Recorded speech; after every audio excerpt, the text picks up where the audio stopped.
Infra में भी promoters दरअसल कुछ अपना हिस्सा बेचते हुए दिखाई देंगे। आईआरबी होल्डिंग और साथ ही साथ दीपाली महेश्वर दरअसल कुछ स्टेक बेचने के लिए आज सामने आ सकते हैं। ऑफर प्राइस जो है वो करीब 63 से 72 रुपीस 50 पैसा, यानी कि कल की क्लोज के लिहाज से करीब 5% के डिस्काउंट पर सौदा होने के आसार हैं और 1512 करोड़ के आसपास तक का ये डील साइज हो सकता है। ये भी एक स्टॉक आपने करना है वॉच। अमित, ट्रैक किया है क्या हाल फिलहाल में आईआरबी?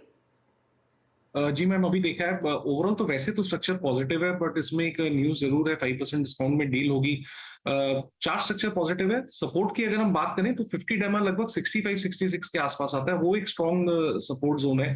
अगर किसी ने पोजीशन बनानी है तो उस जोन को देख के अपना एक पोजीशन बनाई जा सकती है। एंड उसके बाद मुझे लगता है stock will gradually start resuming is journey up, क्योंकि ओवरऑल ट्रेंड पॉजिटिव है।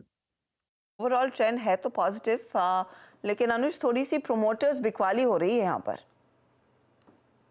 हर्षदा बिल्कुल, लेकिन इसमें आपको एक चीज़ समझनी होगी। अब ये महेश्कर्स की कंपनी अब एक्चुअली रही नहीं। अब इसमें जो दूसरा प्रमोटर ग्रुप है वो जो बेसिकली एक प्राइवेट इक्विटी है, उसका अब धीरे धीरे ज़्यादा होल्डिंग होने वाली है। ठीक है, तो इन दैट सेंस इसको मैं एक्सट्रीमली नेगेटिव नहीं मानूंगा।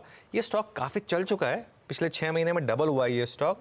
लेकिन देखिए यहाँ पर एक फंडामेंटल टेलविंड है। वो फंडामेंटल टेलविंड ये है कि जब से फास्टैग आया है तब से टोल्स की लीकेज बंद हो गई है।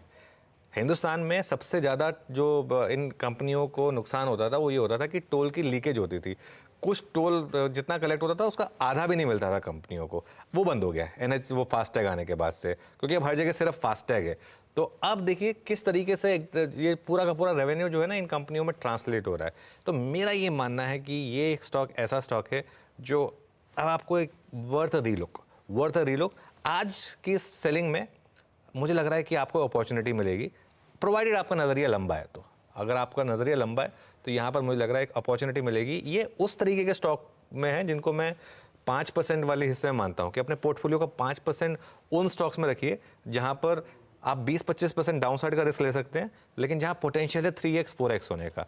ये उस तरीके का स्टॉक है। इसमें बहुत ज़्यादा पूरा ऑल इन नहीं जाना होता है इसमें, इन ऐसे स्टॉक्स में, लेकिन अपने पोर्टफोलियो का 3-4% ऐसे स्टॉक्स में आपका होना चाहिए। तो ये उनमें से एक स्टॉक है बेसिकली। तो पोर्टफोलियो का छोटा सा अंश, लेकिन यहाँ पर इंटरेस्टिंग होगा इस ट्रेड को वॉच करना। चलिए।